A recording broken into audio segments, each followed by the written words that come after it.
K V Sreedharan കൂടി നമുക്കൊപ്പം തുടരുന്നുണ്ട്. ആദ്യം സി കെ ഏറ്റവും വേഗത്തിൽ നടപടിക്രമങ്ങളൊക്കെ പൂർത്തിയാക്കി മുന്നോട്ട് പോകുന്നു.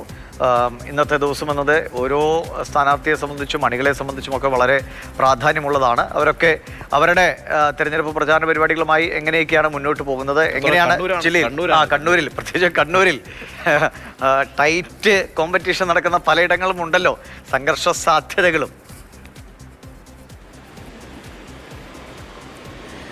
തീർച്ചയായും ഉണ്ട്. കണ്ണൂരിലെ പോലീസിനെ സംബന്ധിച്ചിടത്തോളം വലിയ ഉത്തരവാദിത്തം ഉള്ളത് ഈ രീതിയിൽ നിഷ്പക്ഷവും സ്വതന്ത്രവുമായ അക്രമങ്ങളില്ലാത്ത ഒരു തെരഞ്ഞെടുപ്പ് നടത്തിയെടുക്കുക എന്നുള്ളതാണ്.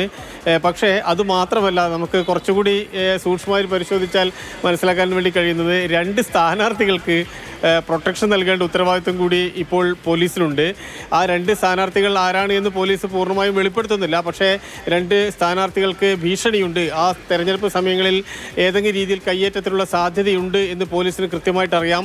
അതിന് സമാനമായ ഇൻ്റലിജൻസ് റിപ്പോർട്ടുകൾ പോലീസിൻ്റെ കയ്യിലുണ്ട്. അവർ ചിലർ ഇതിൽ കോടതിയെ സമീപിച്ചിട്ടുണ്ട്, പ്രൊട്ടക്ഷൻ വേണം എന്ന് പറഞ്ഞു. അതുകൊണ്ട് ഈ പോലീസിൻ്റെ പ്രൊട്ടക്ഷൻ ഇപ്പോൾ വോട്ടർമാർക്കോ വോട്ട് ചെയ്യുന്നോ അതിനു വേണ്ടി മാത്രമല്ല, സ്ഥാനാർത്ഥികൾക്ക് കൂടി നൽകേണ്ട ഒരു അവസ്ഥയിലാണ് കണ്ണൂരിലെ പോലീസ് യഥാർത്ഥത്തിലുള്ളത്. അതുകൊണ്ട് പയ്യന്നൂരിലായാലും തളിപ്പറമ്പിലായാലും ഈ CPM-ൻ്റെ അല്ലെങ്കിൽ സംഘടിതമായ രാഷ്ട്രീയ പ്രസ്ഥാനത്തു നിന്ന് മാറി സ്വതന്ത്രമായും മറ്റും മത്സരിക്കുന്ന സ്ഥാനാർത്ഥികൾക്ക് ഇത്തരത്തിൽ പ്രശ്നങ്ങളുണ്ട്. അതുകൊണ്ട് 5800 പോലീസിനെ വിന്യസിച്ച് നീതിപൂർവമായ അക്രമങ്ങളില്ലാത്ത ഒരു തെരഞ്ഞെടുപ്പ് നടത്താനുള്ള ശ്രമം പോലീസ് നടത്തുമ്പോഴും ഈ സ്ഥാനാർത്ഥിയെ കൂടി സംരക്ഷിക്കേണ്ട ബാധ്യത അല്ലെങ്കിൽ അതൊരു അധിക ബാധ്യതയായി ഇപ്പോൾ പോലീസിനെ സംബന്ധിച്ചിടത്തോളം ഉണ്ട്.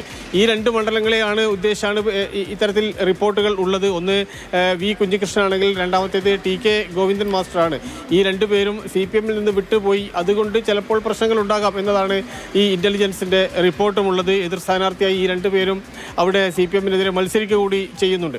അതിന് പുറമേ നോക്കിക്കഴിഞ്ഞാൽ എല്ലാ ബൂത്തിലും ഇത്തരത്തിൽ ശക്തമായ പോലീസിൻ്റെ സാന്നിധ്യം ഉണ്ടാകും. പ്രത്യേകിച്ച് ഈ പ്രശ്നബാധിത ബൂത്തായ 771 ബൂത്ത്, 2183 ബൂത്തിൽ നമ്മൾ നേരത്തെ തന്നെ റിപ്പോർട്ട് ചെയ്ത പോലെ 1/3 കണക്കെടുത്ത് നോക്കിക്കഴിഞ്ഞാൽ 1/3 ബൂത്ത് എന്തായാലും CK സൂചിപ്പിച്ച പോലെ പേരുകൾ പറയാൻ പുറത്തുവിട്ടിട്ടില്ലെങ്കിലും ജില്ലയിൽ രണ്ട് സ്ഥാനാർത്ഥികൾക്ക് സുരക്ഷ ഒരുക്കേണ്ട ഒരു സാഹചര്യം കൂടി ഉണ്ട് എന്നതാണ്. തീർച്ചയായും രണ്ട് സ്ഥാനാർത്ഥികൾ പ്രധാനപ്പെട്ട ഏറ്റവും കൂടുതൽ പോരാട്ടം അല്ലെങ്കിൽ പ്രതിരോധം CPM-ന് ഏറ്റവും അവസാനത്തെ ഘട്ടത്തിൽ ഒരുക്കിയ വ്യക്തി, ആ സ്ഥാനാർത്ഥി തന്നെ ഇപ്പോൾ കോടതിയെ സമീപിക്കുകയും ഇവിടെ പ്രൊട്ടക്ഷൻ തേടുകയും ചെയ്തിട്ടുണ്ട്. അപ്പോൾ പ്രശ്നബാധിത ബൂത്തുകൾ 771 കണ്ണൂരിലുണ്ട്. പോലീസിന് വലിയ പണിയൊന്നും ഉണ്ടാക്കാതിരിക്കുന്നതായിരിക്കും ഒരു സമാധാനമായ സുഗമമായിട്ടുള്ള ഒരു തിരഞ്ഞെടുപ്പ് പ്രക്രിയ പൂർത്തീകരിക്കുക. അപ്പോൾ രാഷ്ട്രീയ പാർട്ടികൾ ആ ഉത്തരവാദിത്തം കാണിക്കണം എന്ന് കൂടി നമ്മൾ അണികളോട് പറയണം.